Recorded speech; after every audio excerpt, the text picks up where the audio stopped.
Well, hey guys, hope you had a great Memorial Day. It's our summer schedule, and in our summer schedule, we're doing a lot of Thirsty Thursday specials, and this is going to be one of them. We call this Frankenblend 2024. It's a new version of an old idea.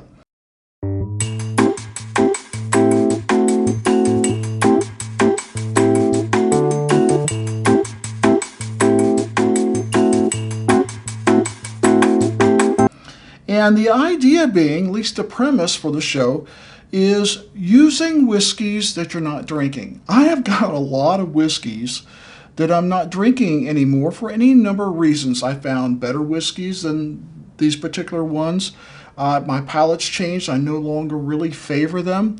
Whatever the reason, I've come up with 4 Frankenblend recipes to actually improve or use whiskeys that I'm no longer drinking. And we're going to talk about that.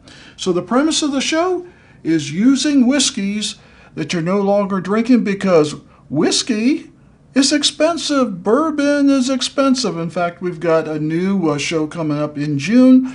We're calling it Bourbonomics.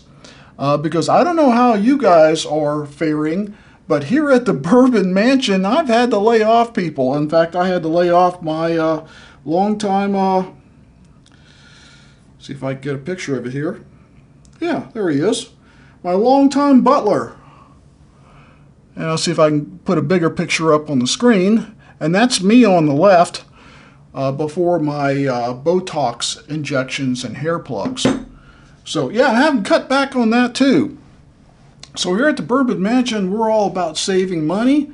And one of the things we're doing here in Frankenblend is we're going to use some of these whiskeys and bourbons that we're not drinking rather than going out and buying replacements. So the series is going to be 4 recipe shows, and we're going to do 2 Frankenblend recipes every show. And then we're going to do a blind at the end. It's going to be kind of an Elite 8 competition. So I've got 4 recipes that I've created, and I want 4 recipes from you. And in fact, during this show, and this is going to be a premiere, so there'll be a chat over here somewhere, one window or the other. There'll be a chat on the side, and I want you to submit a recipe. 2 to 3 bourbons or whiskeys that we're going to blend together in equal amounts. So you come up, or I'm wanting our subscribers to come up with 4 recipes that we're going to put on the show. And during each show, we're going to have a sample giveaway. And that sample giveaway is what we're tasting or blending each night. Tonight, we've got 5 bourbons and whiskeys that we're blending. So our first sample pack will be a set of 5 samples like this one you're seeing here. To 1 random winner. Now, to enter, you have to enter a recipe. Like I said, 2 or 3 whiskeys or bourbons, your choice, and you can call it if you want to, or I'll name it, but I need 2 or 3 whiskeys or bourbons that you want to see on Frankenblend, and we will record it, and we will enter it in for the competition in the end. The winner of the competition in Show 5 will get their pick of an Eagle Rare 10-year or a McKenna 10-year. It's your choice. If a subscriber comes in second place, they'll get the bottle that the first place person doesn't win. If I'm in first and you come in second, I will again let you pick which bottle you want. Either way, there's a guaranteed bottle going to at least 1 subscriber. So what else do we have here? Okay, the first blend. We'll get right into talking about the first blend. I did a while back a series of Amburana blinds because I really like Amburana, but I also found out there's a lot of Amburanas that I don't enjoy drinking. In fact, one of them is this guy right here. The Fiddler Amburana. I believe it came in, believe it or not, 4th place in a blind. Because I felt that the Amburana was too strong. It's a very sweet Amburana, and the Amburana just overtakes everything. Yeah, you don't taste the bourbon. All you taste is the Amburana, that Amburana spice. It's just not my favorite. So I'm not drinking it. So I came up with, well, what would I like to blend it with that would tone down the Amburana and give it another flavor that I like? Well, you know I'm a wheated bourbon guy. So I picked this Middle West Spirits. It's pretty grain forward, and as sweet as this ASW is, I thought that grain forward wheat would give it a good flavor, tone down the Amburana, and it might be a great blend. Now it's going to be 50-50 because it's only 2 bottles. 1 part wheated bourbon, 1 part Amburana. Okay, we're all set up here. We got about 1.25 ounces of the Fiddler Amburana, and I think the Fiddler is 118 proof, and 1.25 ounces of the Midwest Spirits Straight Bourbon Whiskey. This is a wheated bourbon, and it is 95 proof. So the derived proof of the blend will be 107. You know, I'm perfect with that. One of my favorite 107s is the Antique 107 up there on the shelf. So let's pour in the Amburana and the wheated. Makes a lot of noise, doesn't it?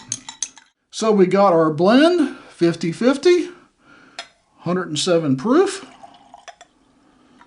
I'm going to see if we can tone down this Amburana.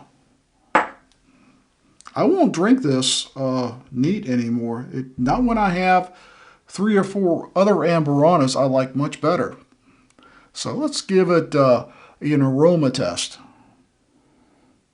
Well, I still pick up that Amburana. It's pretty strong in the ASW. They must have left it in that cask a whole 5 minutes. I understand that Amburana can affect a bourbon really quick. Unlike these ones that stay in the cask for months, you don't let a bourbon sit in an Amburana cask for months, or even weeks, I'm told. Sometimes it's days.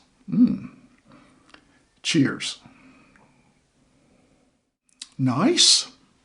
That Amburana is still toned down. It's still pretty strong, but it is a lot better. And now I've got that wheat flavor and a little bit of grain coming through. Much improved. Really much improved. Let's take another sip. Now, I'm an Amburana fan if it isn't overwhelming, and this is no longer overwhelming. I do pick up the bourbon with the Amburana. The wheat is kind of like secondary. It's Amburana, bourbon, and wheat in that order. But before, Amburana was all I could taste. And I thought, I like a sweet bourbon. I thought that was too sweet. Now, I always thought that the Middle West was not sweet enough. So the combination of two was a good pairing. That's actually quite good. I'm going to give this one 3.5 stars. And if you watched my Give Me 5, 3.5 stars is a pretty good rating. It's above average, but 3.5, I think it's a solid 3.5. The Amburana is still strong, but it's manageable. I enjoy it. I would have no problem sitting down on a couch, enjoying the evening, and sipping this fine bourbon. Okay. Well, we're going to get set up for our next one, clear off the tabletop here, and get ready for our next one, which may surprise you. We're blending a cigar cut. Oh yeah, baby, a cigar cut. Well, you heard me right, a cigar cut. You know, I have been kind of after cigar cuts, cigar blends, cigar batches. It depends whether you're a Joseph Magnus fan or an Old Elk fan, depending on what the cuts. But a lot of them are similar components, not exactly the same, but they seem to be a blend of usually something like a cognac, an Armagnac, and a wine like a port. Some ones some of them have like a rum or tawny port in them. I've tried several ones. Now I had a taste of the Old Elk cigar cut months back, and I thought that was really great. I've not bought one because they're pricey. I mean, the cheapest I've seen it is like $120, $115, something like that, and higher. And they're not everywhere. But Old Elk is considered, I think, is pretty much the standard on cigar cuts. Joseph Magnets may be the king of cigar cuts, and that particular Joseph Magnets is very expensive. When I usually see it, it's over $200. So I thought, I'm going to create my own cigar cut. I've tried some inexpensive ones like the Good Times cigar batch, and it was okay, but not great. What did I have that could possibly make a cigar blend that I could reuse that I'm not drinking? That's the key, right? This whole premise is use whiskeys you're not drinking. Well, I bought this Old Elk cognac finish, cognac cask finish, and just not a big fan. I've tried a few other cognac cask finish, and cognac as a singular cask finish just doesn't do anything for me. It's a little bit on the sweet, not too sweet, but it's still just cognac. I don't drink cognac normally, and in a bourbon, it's not a big thing. So this, as you can see, I wasn't drinking. And the other one was, you know, if you watch the 10 whiskeys that I'm done with, I'm kind of done with bourbons that have wine finishes, bourbons that have port finishes. Now, I do have a couple of bourbons with a wine finish that I like, just not enough that I'm going to ever buy another bottle. I'm through buying bottles with a wine finish. But one of them that I just absolutely have not been drinking is this Woodinville bourbon whiskey finished in port casks. Again, you can see how much I've got in it. I'm not drinking it. So I've got 2 bottles. This is going to be a 3 proportion or a 3 blend recipe rather than a 2, all equal amounts. So I've got 1 ounce of each poured in here. But what is my third? Now my third is something I actually do enjoy. That third amount, that Armagnac cask, I found that in a Laws experimental bottle, and it's 124 proof. And you see, I'm really not drinking that. And why? Even though I think it's delicious, it's 124 proof. So I'm going to create a cigar blend that's got the cognac, the Armagnac, and the port in a derived proof of 108. 90, 124, and what was the Old Elk? 110. So the derived proof is 108 in equal proportions. That's perfect for me, right? Okay, so let's get going here. First up, the Old Elk. Then the Woodinville port finished. And then the Laws experimental Armagnac cask finished. Goes off to the side.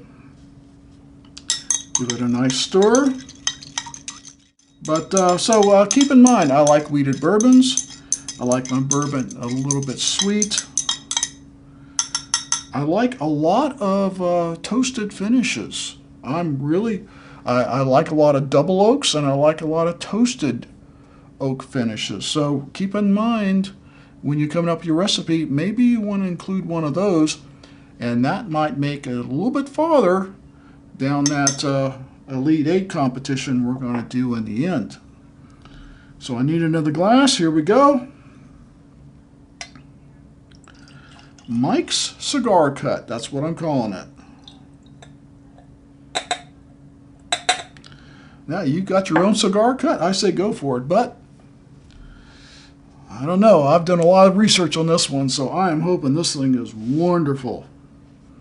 So let's see what the aroma's like. Well, certainly not as strong as the Laws with that Armagnac. Now, Armagnac really comes through. Cognac, I feel like it's a little bit milder than the Armagnac or brandy. I do pick it up, but I'm actually picking up some of the port in the Woodinville too. It's they're all equal amounts, and I would say the aroma is kind of spread out equally. Cheers. OMG. That stuff is dark too. Wow. That probably came from the loss. Woo! That's still got some proof at 108. I didn't pick up any ethanol, but I could pick up the proof in there. I mean, I've already got a Kentucky Hug going on. A nice one too. Wow. It's not as sweet as I thought it would be. This Law's, the Armagnac, is a lot sweeter than the Old Elk Cognac. And I don't find any of these bourbons finished in ports to be very sweet. You get that port flavor in it. If you're a wine guy, you probably like it. I'm not a wine guy. That's why I kind of turn my nose to it. But I pick up a little bit of the port, but it's not objectionable like I get in this. It's not that it's a bad bourbon. That wine finish just isn't me. But in here, it's more of like a hint of port wine. My favorite cigar cut right now that I own is the short barrel cigar batch. That came out in a limited series. I've tried to get another bottle of it. Dave has been having me looking for another bottle. I can't find it because short barrel is in Atlanta and it's already gone. But the good thing is I'm hearing they'll come up with another batch of this stuff and it'll hit Atlanta first. So Dave, when I find that bottle, your name is on it. Yes, sir. Let's take another sip. It's sweet and savory. I'm going to call it sweet and sassy. It's sweet and sassy. It's got a nice flavor to it. It's very rich. I actually probably would like it better if they didn't have any of the port taste to it, but that port adds to it. I mean, that wine finish is what's in a lot of these cigar cuts. I know some of them have a tawny port, which may be different than a regular port. I don't know much about port wine, but man, that's good. I'm going to tell you, 4 stars, a solid 4 stars. I was thinking about 4.5, but 4.5 is great. It's just shy of great. It is very good. It deserves a solid 4 stars. And we made something different tonight with Mike's cigar cut, equal proportions of these 3. Wow, so it should be easy to replicate. If you win the sample pack, you'll be able to do it yourself. If not, maybe you've got something similar. Maybe you've got a different. Maybe you have an Isaac Bowman. I didn't use the Isaac Bowman because it's almost empty. I wouldn't be able to replicate it. I'd have to go buy another bottle. And I've already sworn off buying any more port-finished bourbons. So I had plenty of this. I still have plenty of this. And I got a whole shitload of this, don't I? Excuse my French. But we are drinking cognac, right? So, wow. That pretty much wraps it up for this show. This was a premiere episode. So hopefully I've gone long enough that you've entered your recipes. And at the end of this, I'm going to leave a series. There'll be a blank series at the end of this when I'm done talking. Been talking enough, right? I'll leave several minutes at the end of this, and you'll see a prompt to go ahead, and I'll even try to put a timer in to go ahead and get your recipes in. And at the end of that timer, I will have time to go in my randomizer, enter your names in, and before that ends, award the sample pack that we're going to give out tonight, which is 5 bourbons and whiskeys, what we've shown here tonight. You're going to get in individual little bottles for you to mix up your own Frankenblends or drink them straight out of the bottle if you want. I don't care. They're all yours. You do with it what you want. You must be 21. You must be a subscriber. You must enter a recipe. If for some reason you miss out tonight, there's always the next show. There's going to be 4 recipe shows or 4 regular Frankenblends before we get to our Elite 8, and it'll be a regular bracketed kind of competition. And I'll let you know what the bracket is before we do that show. I'll put it out in the community or in some kind of comments in one of them, and you'll see what the brackets are. So if one of your recipes, and I'll say it's, for example, if Dave V comes up with a recipe, and he won last time. Yeah, he did. If Dave V comes up with a recipe, and I surely expect he will, it'll say Dave V in the bracket, and you'll know that his recipe is in a particular show. Well, actually, in a particular bracket, because we're going to do all that in one show. Even if I fall over in the end, we're doing it all in one show. We're going to do 8 recipes, and only one can be the champ. So, we hope you will like this video, comment and share, and stay around for a little while I time this out to get those subscribers in my randomizer so I can hit that button and pick a winner for tonight.